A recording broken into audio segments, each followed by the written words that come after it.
আলহামদুলিল্লাহ ওয়াসসালাতু ওয়াসসালামু আলা রাসূলিল্লাহ ওয়া আলা আলিহি ওয়া সাহবিহি আজমাইন। আ আপনারা কি কথা শুনতে পারবেন তো? মনোযোগ আছে? নাস্তা হচ্ছে। যাক আলহামদুলিল্লাহ, আল্লাহর শুকরিয়া। আচ্ছা, যারা দাঁড়িয়ে আছেন কাইন্ডলি একটু বসে যেতে পারেন। আর কারো প্রয়োজন থাকলে তিনি উঠে যেতে পারেন। কোন সমস্যা নেই ইনশাআল্লাহ। রিল্যাক্স মোড এ বসেন যাতে অল্প কিছু সময় আলোচনা হলে সেটা যাতে আমরা বুঝতে পারি ইনশাআল্লাহ। আ ভাই একটা কথা বলছেন, আপনারা মনে হয় শুনছেন কথাটা। যে আমরা এমন একটা সময়ে বাস করতেছি, একটা সময় আগেকার মানে আমাদের এই যে আমি সিনিয়র আমাদের বড় ভাই বা স্যারদেরকে দেখতে পাচ্ছি। আমাদের জেনারেশনে বা আমাদের দাদাদের বা বাবাদের জেনারেশনে আমরা দেখছি, পুরুষরা তাদের পুরুষত্ব ধরে রাখার জন্য বিভিন্ন ধরনের জিনিসপত্র খাওয়া-দাওয়া করতেন। তাই না? আপনারা দেখছেন যে শক্তিবর্ধক জিনিস বা ইত্যাদি অনেক কিছু। তারা চাইতেন ইভেন আপনি আরো আগে চলে যান। রোমান এম্পায়ারের কাছে, পার্সিয়ান এম্পায়ারের কাছে।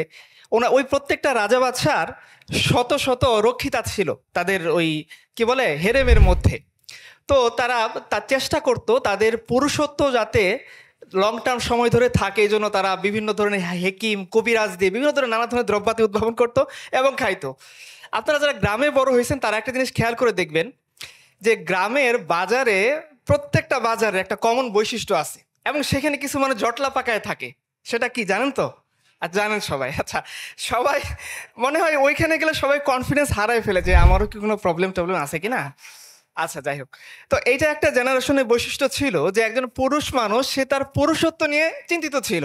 যে কোনো দিক থেকে 100% এর মধ্যে কোনো দিক থেকে কোনো কমতি আছে কিনা, এটা কিভাবে পূরণ করা যায়। এজন্য ওই যে দেখবেন ট্রেনে বা ওই যে গ্রামের ওই বাজারের হকাররা কথার জালে এমনভাবে ফাঁসাবে, আপনি দাঁড়িয়ে থাকবেন যে না আমি প্রথমে আপনি বলবেন যে আমি পণ করে দাঁড়াইছি এর কাছ থেকে কিছু কিনবো না। কিন্তু ৫ মিনিট কথা শোনার পরে মনে হবে নেই না একটা ফাইন। কি বা আসে দেয় ২০-৩০ টাকা দাম। মানে সে আপনাকে কথার জালে এমনভাবে ফাঁসাই দেবে যে আপনি যে ওভার কনফিডেন্স, তিনিও কনফিডেন্স হারাই ফেলবেন যে একটা ফাইল নেই, সমস্যা কি? আচ্ছা। তো একটা জেনারেশন এরকম ছিল যে যারা নিজেদের পুরুষত্বকে ধরে রাখার জন্য চিন্তিত বেশি ছিল। আমরা এখন ২০২৩-২৪ সালে দেখতেছি এমন একটা জেনারেশন সৃষ্টি হয়েছে যারা তাদের পুরুষত্বের চিহ্ন মুছিয়ে ফেলার জন্য সার্জারি শুরু করে দিয়েছে এবং বলতেছে এটা আমাদের আন্দোলন। আমরা পুরুষত্ব যে আমাদের আল্লাহ সুবহানাহু ওয়া তাআলা সৃষ্টিগতভাবে যে সমস্ত বৈশিষ্ট্য দিয়েছেন এগুলো আমরা শরীরে রাখতে চাই না। আমরা সার্জারি করে হোক, হরমোন থেরাপি নিয়ে হোক বা যে কোনো মূল্যে হোক, বা সার্জারিও করতে পারতেছি না, হরমোন থেরাপি নিতে পারতেছি না, আমি এখন বলবো আমি জেন্ডার কনফিউজড।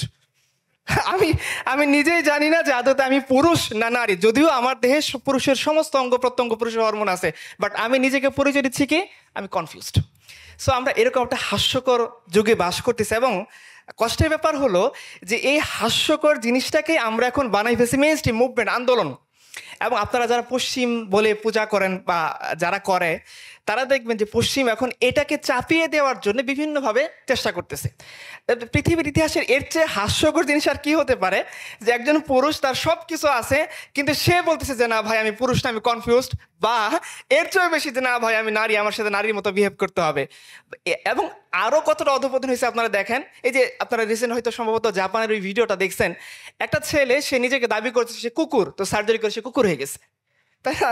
এরকম একটা হাস্যকর যুগে আমরা বাস করতেছি এবং আমরা এটা না মেনে নেওয়ার কারণে আপনারা দেখছেন ঘানাতে এবং আফ্রিকার বিভিন্ন কান্ট্রিগুলোতে তারা LGBTQ+, যেটার মধ্যে এই আন্দোলনটা সামিল, যেখানে একজন পুরুষ নিজেকে নারী দাবি করতে পারে বা নারী পুরুষ দাবি করতে পারে, অর্থাৎ ট্রান্সজেন্ডার মুভমেন্ট, সেটা তারা অফিসিয়ালি বলছে যে আমরা এই আইনটা এখানে করতে দেব না।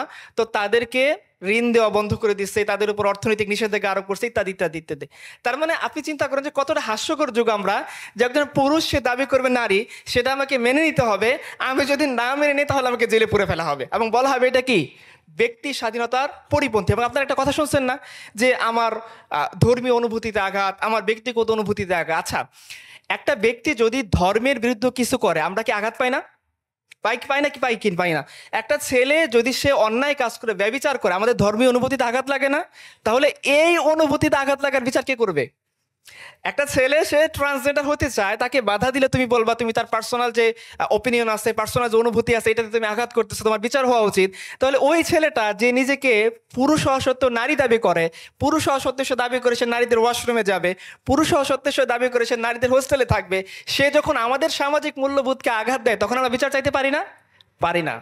তখন আমরা বিচার চাইতে গেলে আমাদেরকে হারুন আঙ্কেল ফোন করবেন যে হুজুর লেকচার শেষ করে দেখা করে যাইন, আমাদের ভাত খাইতে দাওয়াত দিবে আর কি। ঠিক আছে, তো আমরা পারি না আসলে, এটা আমাদের সমাজ এরকম অবস্থায় পৌঁছাইছে। তো এখন আমরা এই সমাজকে কি বোঝাবো যে পুরুষত্ব কাকে বলে?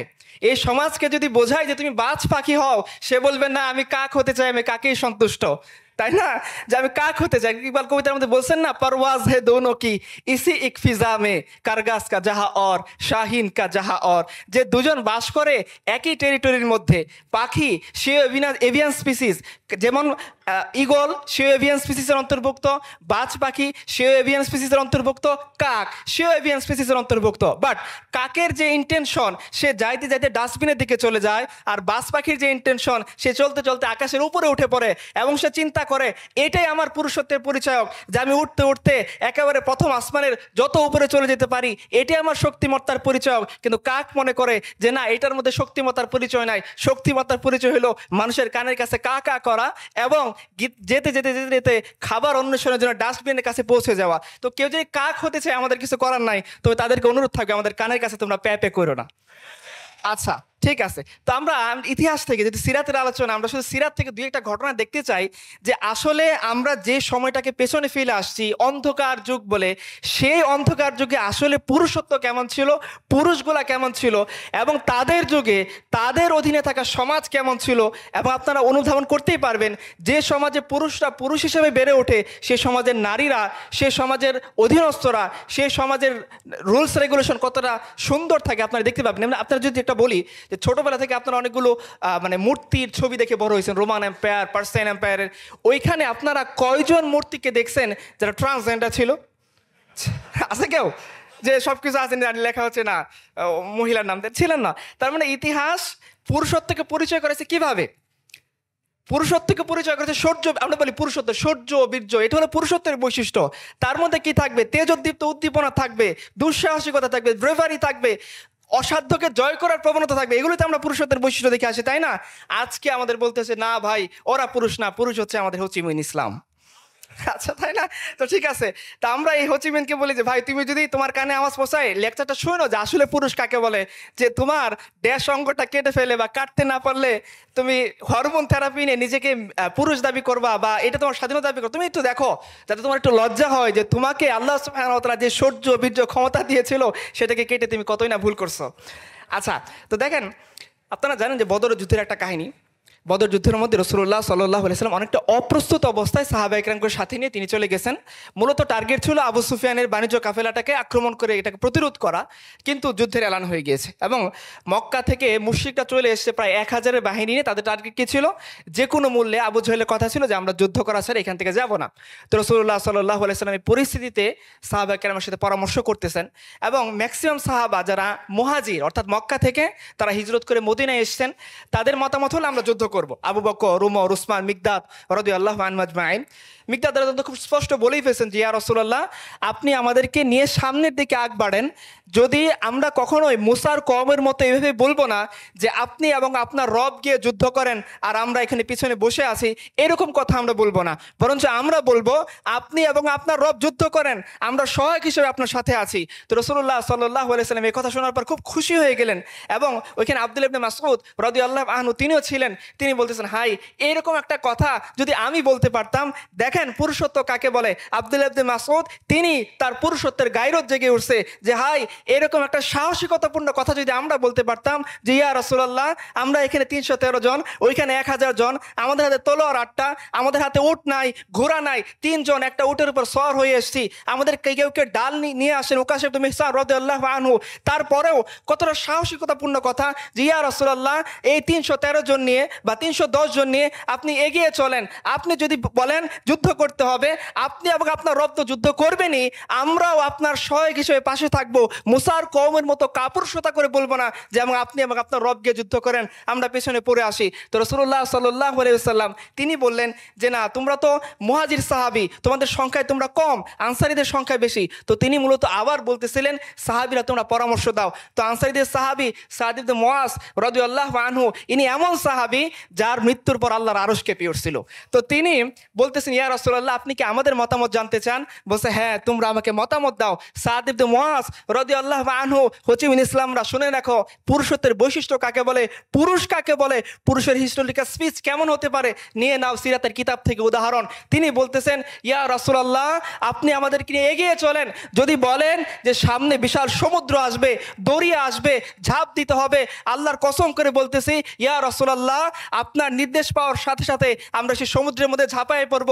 ইয়া রাসূলুল্লাহ, শুধু সমুদ্র না, যদি সামনে বিশাল কোনো অগ্নিকুণ্ড থাকে আর আপনি যদি নির্দেশ দেন যে অগ্নিকুণ্ড পার হয়ে শত্রুর মোকাবেলা করতে হবে, ইয়া রাসূলুল্লাহ, আমরা কথা দিচ্ছি যে আমরা আমাদের যে ওয়াদা বায়েত আকাবার দিন আপনার সাথে করেছিলাম যে আপনাকে আমৃত্যু আমরা সাপোর্ট দিয়ে যাব, আমরা ওইভাবে আপনাকে রক্ষা করব যেভাবে আমরা আমাদের পরিবার পরিজন, আমাদের বিবি বাচ্চাকে রক্ষা করে থাকি। ইয়া রাসূলুল্লাহ, আমরা সেই ওয়াদার উপর এখনো ঐক্যবদ্ধ আছি, এখনো সেই ওয়াদা আমাদের স্মরণে আছে।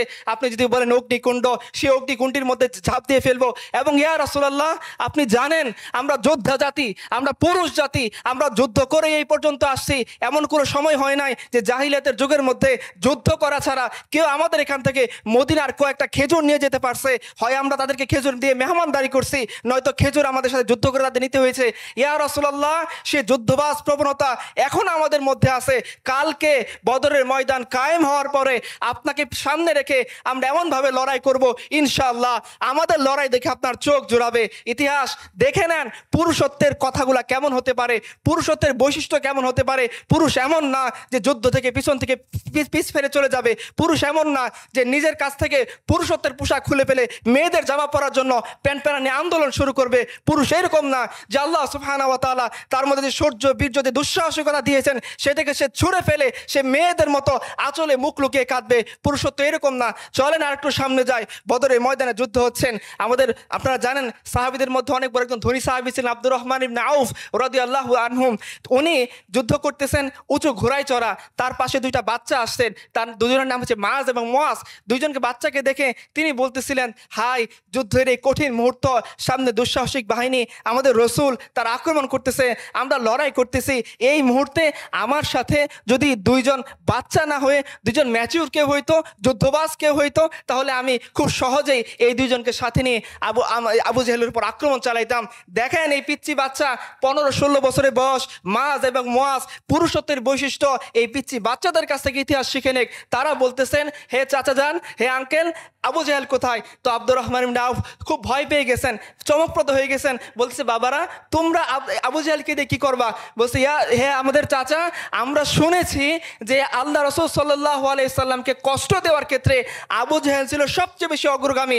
আজকে দুই ভাই মিলে আমরা শপথ করে আসছি, হয় দুনিয়াতে আবু জেহেল থাকবে নয়তো আমরা থাকবো।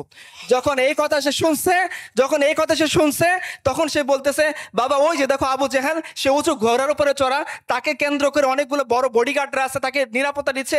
ওই যে আবু জেহেল। আব্দুর রহমান ইবনে আউফ ইতিহাসের কিতাব খুলে দেখেন, খুলেন বিদায় ওয়ান নিহায়া, সিরাত ইবনে হিশাম, যে কোনো কিতাবের মধ্যেই নবী সাল্লাল্লাহু আলাইহি ওয়াসাল্লামের জীবনী পড়তে গেলে এই ঘটনা আপনাকে অবশ্যই পড়তে হবে। তো উনি বলতেছেন, আমি এই কথা বর্ণনা করছি মাত্র, আমি দেখলাম এই দুটা বাচ্চা যাদের বয়স 14 থেকে 15, এরা দৌড়ে বাজ পাখির মতো চলে গেল আবু জেহেলের কাছে। শত্রুর সারি ভেদ করে একজনকে আবু জেহেলের ঘোড়ার পায়ে আঘাত করলো, আরেকজনকে আবু জেহেলের শরীরে আঘাত করলো। ওদের একজনের মধ্যে আবু জেহেলের বডিগার্ড এসে একজনের হাত কেটে ফেলছে, এক হাত ঝুলন্ত অবস্থায় সে যুদ্ধ করতে পারতেছে না। তো সে ওই মুহূর্তে নিজের হাতকে পা দিয়ে টেনে ছিঁড়ে ওই আবু জেহেলের পর্যন্ত মরণপণ সে লড়াই চালিয়ে গেল। ইতিহাস দেখে নেক মুসলিম উম্মার ইতিহাস কেমন হয়, মুসলিম উম্মার পুরুষগুলা কেমন হয়, মুসলিম উম্মা তার সন্তানকে কিভাবে প্রতিপালন করে। মুসলিম উম্মার সন্তানটা এমন হয় না যে তার বাইক কিনতে না পারে তার বাবা মার শরীরে আগুন ধরায় দেয়। মুসলিম উম্মার সন্তানটা ঐশী হয় না যারা নিজের ড্রাগের টাকা জোগাড় করতে না পারে বন্ধু বান্ধব দিয়ে পিতামাতাকে খুন করে ফেলে। এরকম কোন সন্তান কুলাঙ্গার মুসলিম উম্মার কাছ থেকে জন্ম নেয় না। মুসলিম উম্মার কাছ থেকে জন্ম নেয় খালিদ ইবনে ওয়ালিদ, মুসলিম উম্মার কাছ থেকে জন্ম নেয় এই সমস্ত বীর। আপনি চলে যান খালিদ ইবনে ওয়ালিদের কাছে, রোমানদের সাথে যুদ্ধ হচ্ছে। রোমানরা বলতেছে, তোমরা তো আরবরা দুস্থ জাতি, অসহায় মানুষ, ক্ষুধার্ত, পোশাক নেই, তোমরা কি আমাদের কাছে পোশাকের জন্য যুদ্ধ করতে আসছো? যদি চাও তো ভালো ভালো ড্রেস বানাই দিব, সুন্দর সুন্দর জুব্বা, ওই যে লাক্সারিয়াস কালারফুল ড্রেস বানাই দিব, নিয়ে চলে যাবা। যদি চাও যে তোমরা টাকা পয়সার জন্য, তাহলে বলো সবাইকে 1000 দিরহাম করে হাদিয়া দিয়ে দিই, তোমরা টাকা পয়সা নিয়ে চলে যাও, যদি ঘোরা বা তোমাদের সফর সওয়ারির দরকার পড়ে সেটাও আমাদেরকে বলো, আমাদের অনেক বড় বড় হস্তি বাহিনী আছে, আমাদের ওট আছে, ঘোড়সাওয়ার আছে, তোমাদেরকে ভাগাভাগি করে দিয়ে দেয়।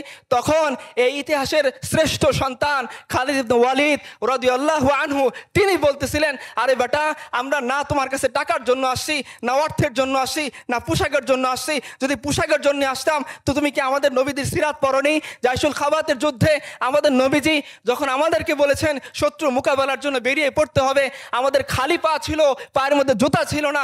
ইতিহাস কি তুমি পড়ে দেখোনি? আমরা সেই যুদ্ধের মধ্যে রওনা দিয়েছি, শেষ মুহূর্তে পাতা খেয়েছি, তবুও আমরা নবীজির সঙ্গ ছাড়িনি। তুমি কি সেই যুদ্ধের কথা শোনোনি যে রাসূলুল্লাহ সাল্লাল্লাহু আলাইহি ওয়াসাল্লাম আমাদেরকে ডাক দিয়েছিলেন, আমাদের পোশাক ছিল না, পায়ের মধ্যে জুতা ছিল না, আমরা খালি পায়ে রওনা দিয়েছি। ইতিহাস বলতেছে সেই খালি পায়ে রওনা দেওয়ার কারণে, মাইল পর মাইল সফর করার কারণে আমাদের পায়ের নখগুলা খুলে গেছে, তবুও আমরা বলিনি ইয়া রাসূলুল্লাহ আপনি চলে যান, এই সমস্ত যুদ্ধবাজি, এই সমস্ত জীবন মরণ লড়াই আমাদের দ্বারা হবে না, আমরা তেমন কথা বলিনি। আবু তালহা রাদিয়াল্লাহু আনহু তিনি রাসূলুল্লাহ সাল্লাল্লাহু আলাইহি সাল্লামের কাছে এসে বলতেছেন, ইয়া রাসূলুল্লাহ আমি আমার পেটটা দেখেন, অনেক দিন থেকে ক্ষুধার্ত, পেটে খাবার নাই, আমি আপনার কাছে আসছি। ইয়া রাসূলুল্লাহ ক্ষুধার এই তীব্রতা আর তো সহ্য হচ্ছে না, এই যে 40 হাত করে খন্দক ক্ষুধার দায়িত্ব দিয়েছেন, আপনি নিজেও খুঁড়তেছেন, আমিও খুঁড়তেছি। ইয়া রাসূলুল্লাহ খুঁড়তে খুঁড়তে ক্ষুধার যন্ত্রণায় কষ্ট হয়ে যাচ্ছে, পেটের মধ্যে যাতে গড়গড় আওয়াজ না করে, পেটটা যাতে ঠান্ডা থাকে, এই জন্য পেটের মধ্যে একটা পাথর বেঁধে রাখছি। ইতিহাস দেখেন রাসূলুল্লাহ সাল্লাল্লাহু আলাইহি সাল্লাম নিজের পেট মিবারক খুলে দেখাইছেন, হে আবু তালহা তুমি একা ক্ষুধার্ত নও, তোমার নবী সেও ক্ষুধার্ত অবস্থায় পেটের মধ্যে 2টা পাথর রেখে খন্দক খুঁড়তেছে। ওই অবস্থায় এই অবস্থায় কষ্টকর মুহূর্তে সাহাবায়ে কেরাম ভরকে গিয়েছেন।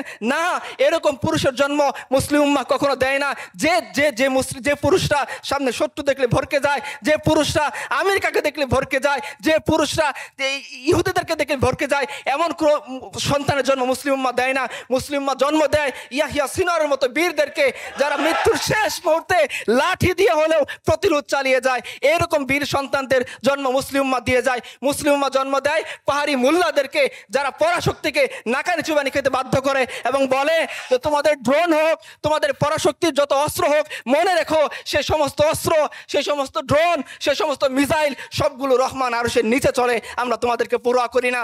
আমরা আজানের শুরুতে বলি আল্লাহু আকবার, আমরা ইকামতের শুরুতে বলি আল্লাহু আকবার, আমরা নামাজের শুরুতে বলি আল্লাহু আকবার, আমরা তোমাদেরকে সুপার পাওয়ার মানি না।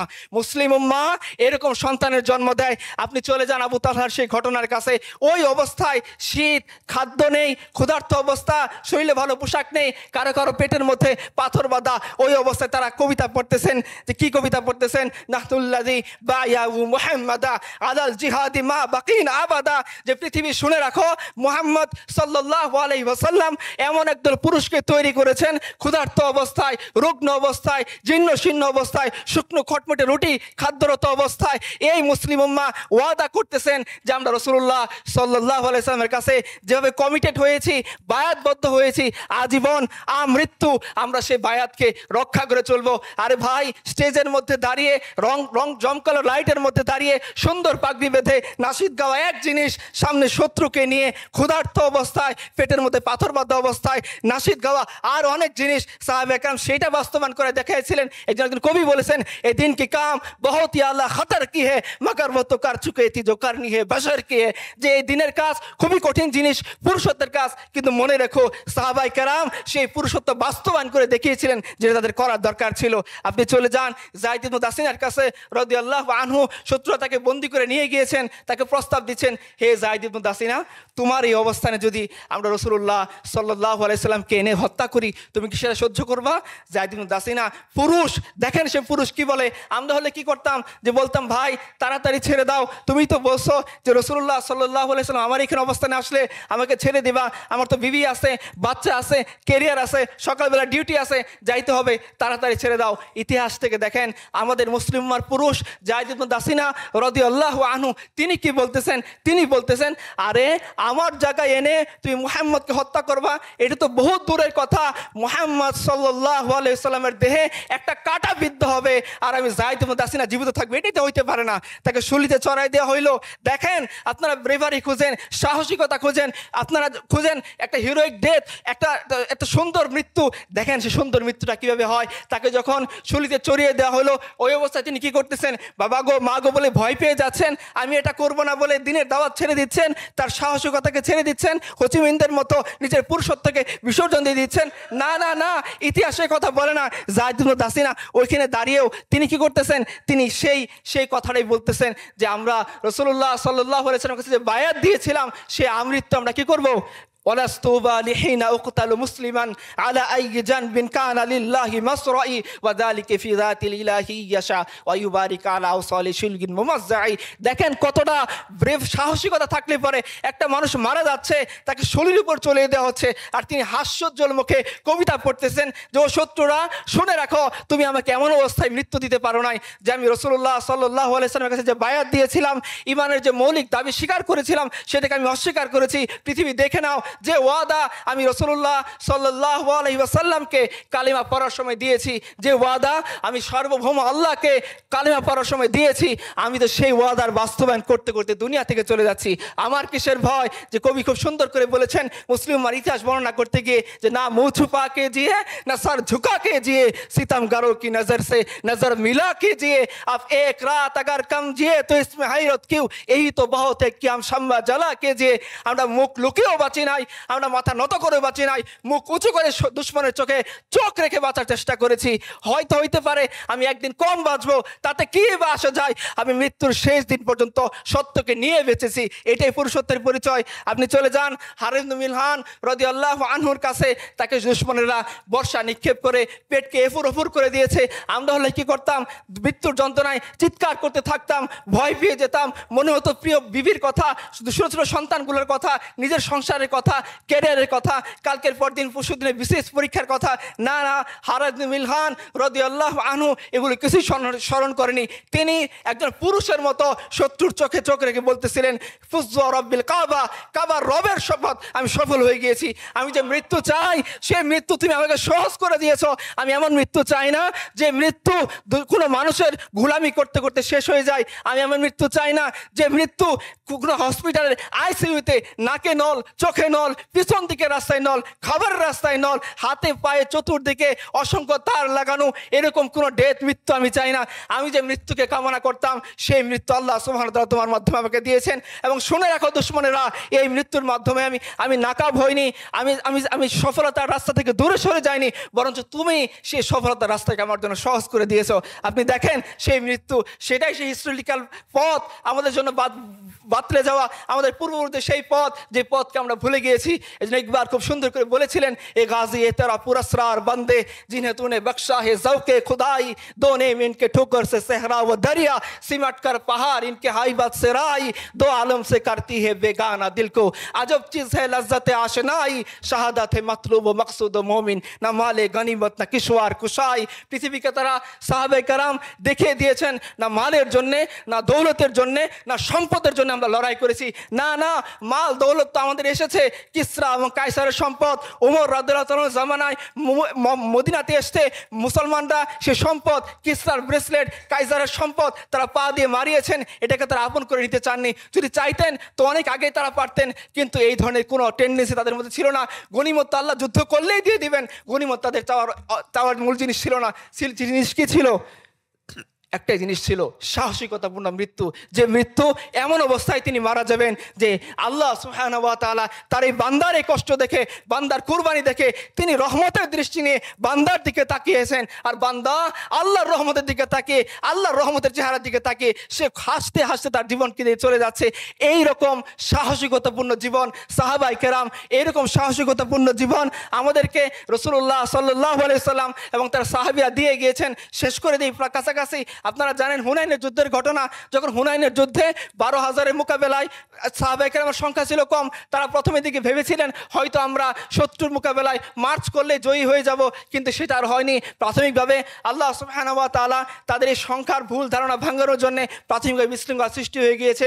রাসূলুল্লাহ সাল্লাল্লাহু আলাইহি ওয়াসাল্লামের সাথে মাত্র 8 থেকে 10 জন সাহাবী তার বডিগার্ড হিসেবে আছেন, 12,000 সাহাবী বিশৃঙ্খল হয়ে গিয়েছেন, এদিক ওদিক ছুটে গিয়েছেন। এই মুহূর্তে রাসূলুল্লাহ সাল্লাল্লাহু সাল্লাল্লাহু আলাইহি ওয়াসাল্লাম যে পুরুষত্বের দৃষ্টান্ত দেখিয়েছেন, ইতিহাসে আপনি আর এরকম কোথাও খুঁজে পাবেন না।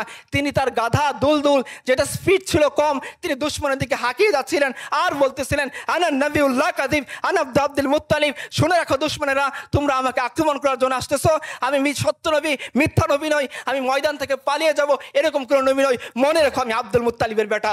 তো ইমাম ইবনে কাসির রাহমাতুল্লাহি আলাইহি রাসূলুল্লাহ সাল্লাল্লাহু আলাইহি সাল্লামের এই ঘটনা বিশ্লেষণ করতে গিয়ে বলতেছেন যে আল্লাহ রাসূল কতটা সাহসী ছিলেন, এই ঘটনার দিকে নজর দেন। ইবনে কাসির বলতেছেন, নজর দেন এইভাবে, শত্রু 20,000 তার সামনে দিক থেকে এগিয়ে আসতেছে, তাদের কাছে তীর, ধনুক, বল্লম, আধুনিক প্রশিক্ষিত সৈন্য সব কিছুই আছে। রাসূলুল্লাহ সাল্লাল্লাহু আলাইহি সাল্লাম সেই সংখ্যার দিকে না তাকিয়ে, সেই অস্ত্রের দিকে না তাকিয়ে, সেই বর্ষার দিকে না তাকিয়ে তিনি সামনের দিকে এগিয়ে যাচ্ছেন, সাহাবায়ে কেরামকে আহ্বান করতেছেন, এবং সেই এগিয়ে যাওয়া দৃষ্টান্ত হিসেবে তিনি তার যে গাধা দুলদুলকে সেটাকে তিনি হাঁকাচ্ছেন এবং দুশমনের দিকে চলে যাচ্ছেন।